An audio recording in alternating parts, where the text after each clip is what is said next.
Hey everybody, it's your friend Kevin. Welcome to this channel, this space, and this is your card of the day, reading and message. Alright,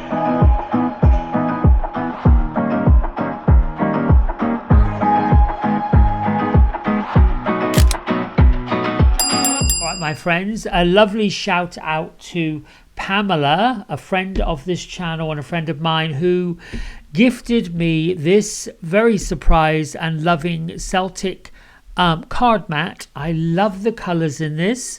I was somewhat concerned that it was going to clash with this camera, which it did a little bit. It started giving me jip. And then these wonderful little Merkabas, these six-pointed, like they're cubes, but they got 6 points on them. I always equate the Merkaba with Archangel Orion, and a lovely little piece of selenite. Now, selenite is considered to be a healing crystal. Also has a lot of great protection qualities. This piece right here is a big, huge Merkaba. Is made from selenite, as is this tower right here that I keep on my desk. Anyway, I digress. Our isms for the day is: the evolution of who I am is always improving, and I expect my desires and intentions to manifest always.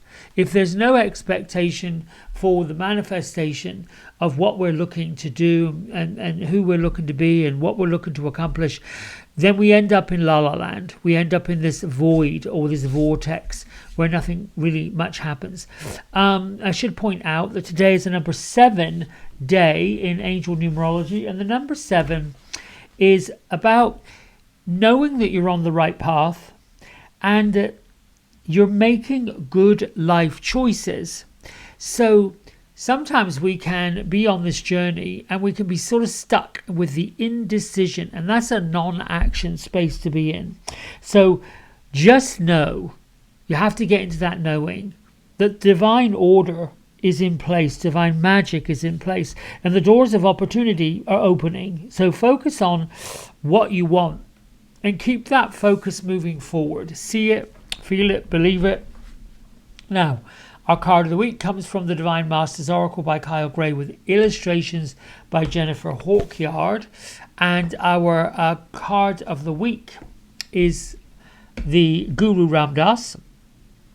He's talking about miraculous moments and finding harmony around us, and expect these miracles to come.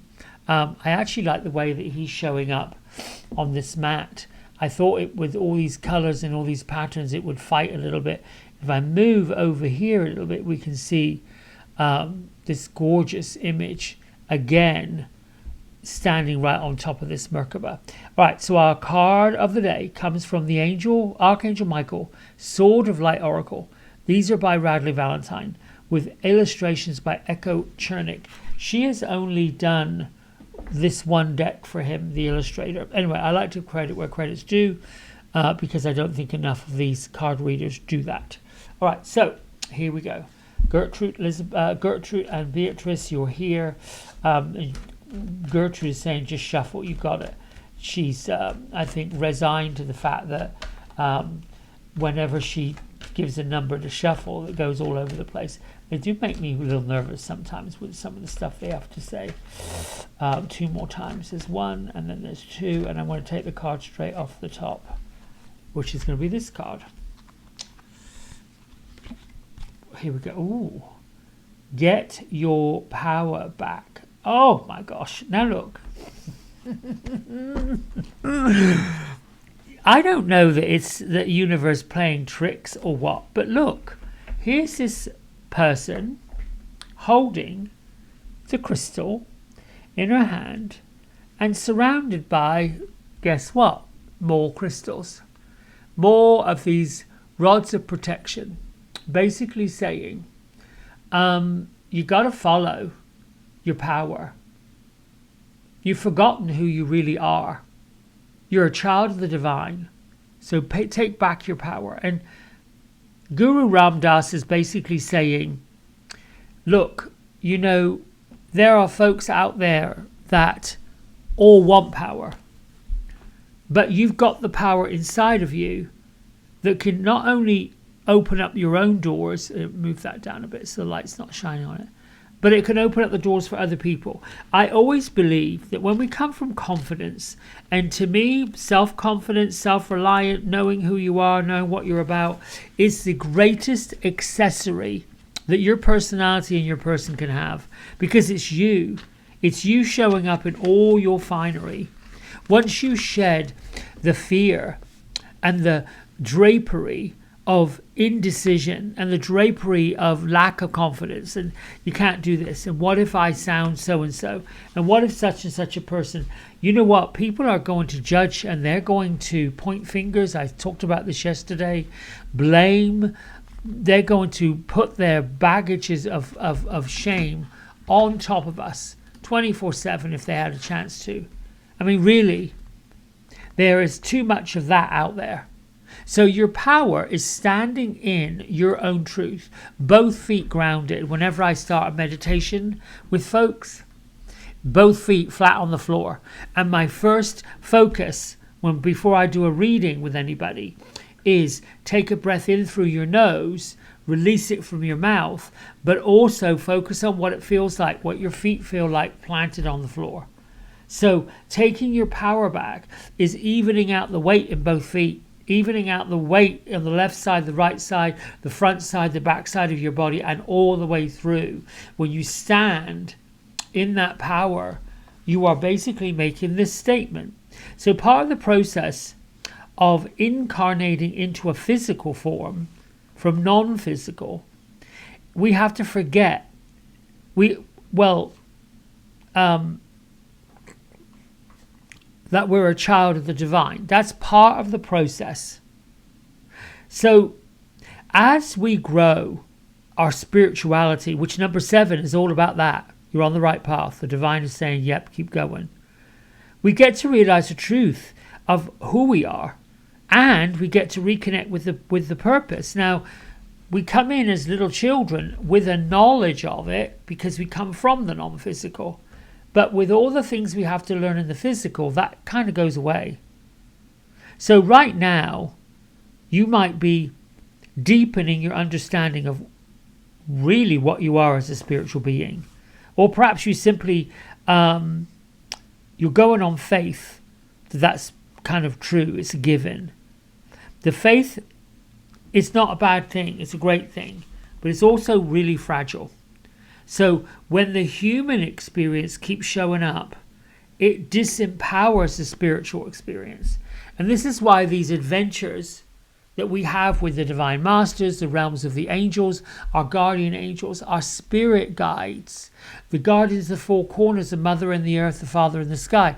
This is why keeping them around and giving us the ability to dip into that power increases our own power. When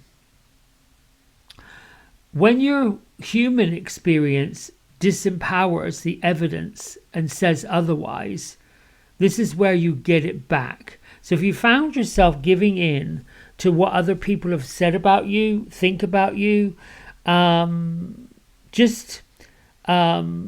wanting you to buy into their fear. They want you to forget how magical you truly are. So the angels, particularly these angels and Archangel Michael, are seeing you from an entirely different perspective. They know your truth. They know your power. And they're asking you to take it back. So whatever situation you find yourself in, wherever you are in your physical and non-physical experience, it's time to gravitate towards your non-physical and work with it in the physical. Now, this could mean working with a relationship, a work situation, or an issue of your physical health. The message is going to always be the same. The time has come for you to remember who you truly are and get the boundaries set up so that you can be in your truth and your power. The evolution of who you are is always improving when you bring things into balance. And you've got to expect your desires and your intentions to manifest. Always, always, always.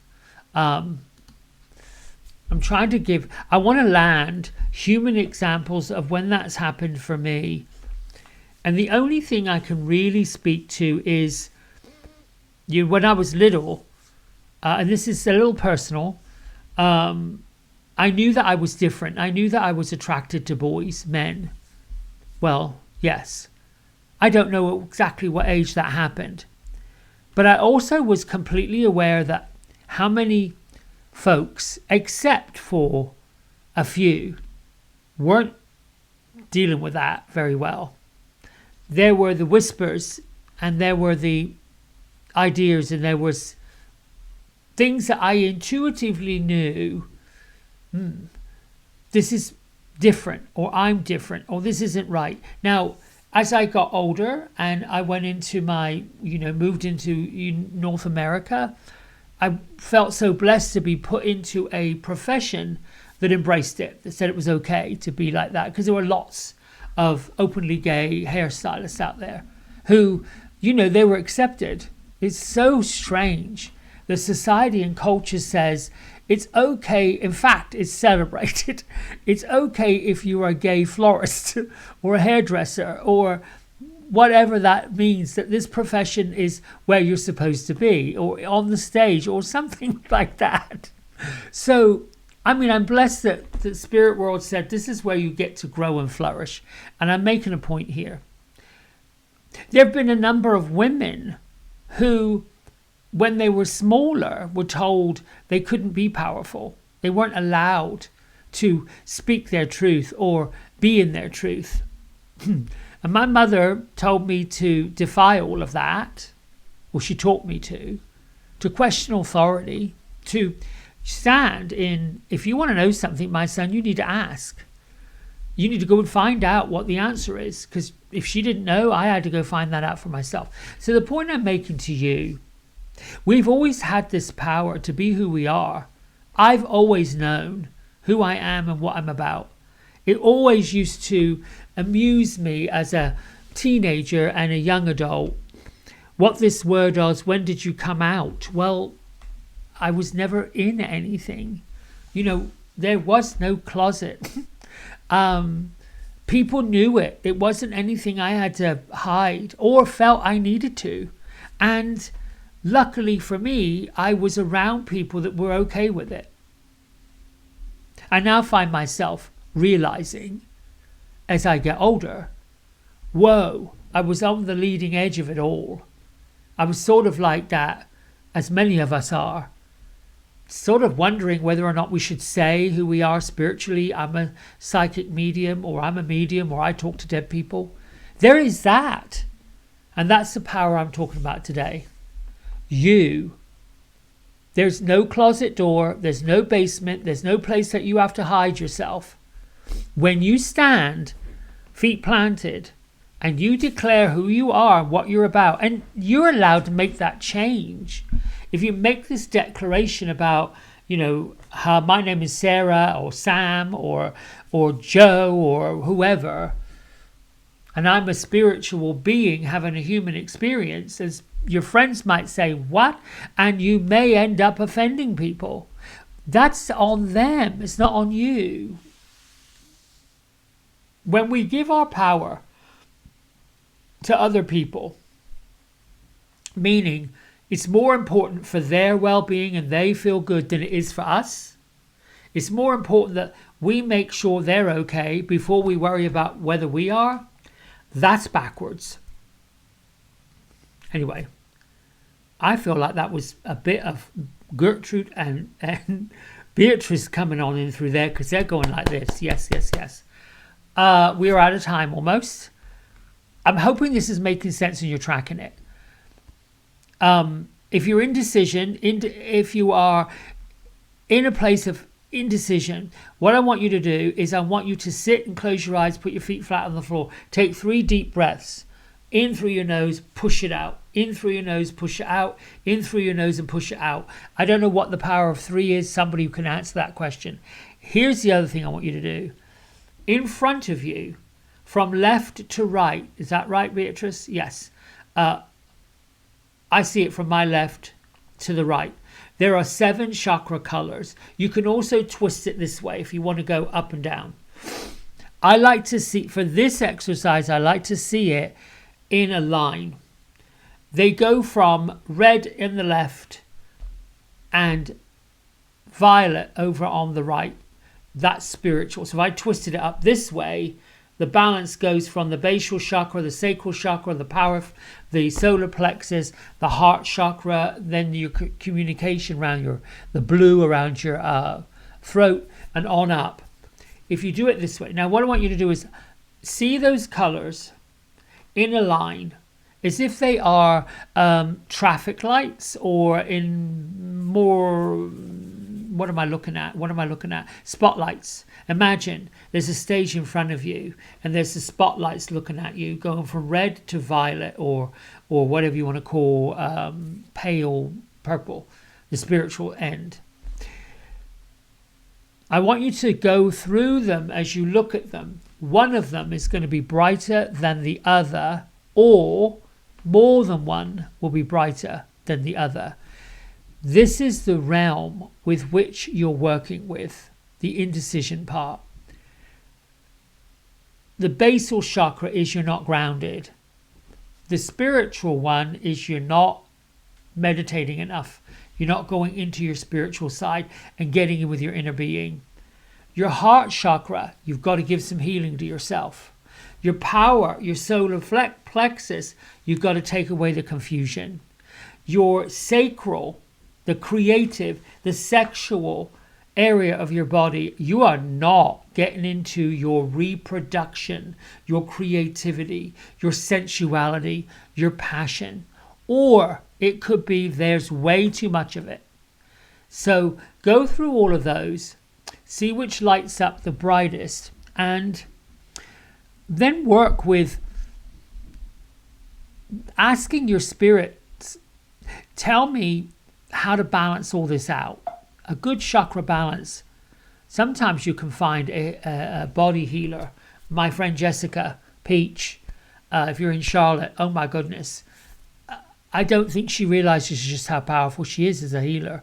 But all sorts of healing, of Reiki, of all of it. She just puts it all in her hands and says what she needs to open up, lock down.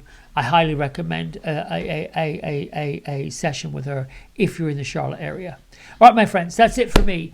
Lots of love. Leave your comments. Let's have a chit chat about all this, and I'll see you tomorrow. Bye for now.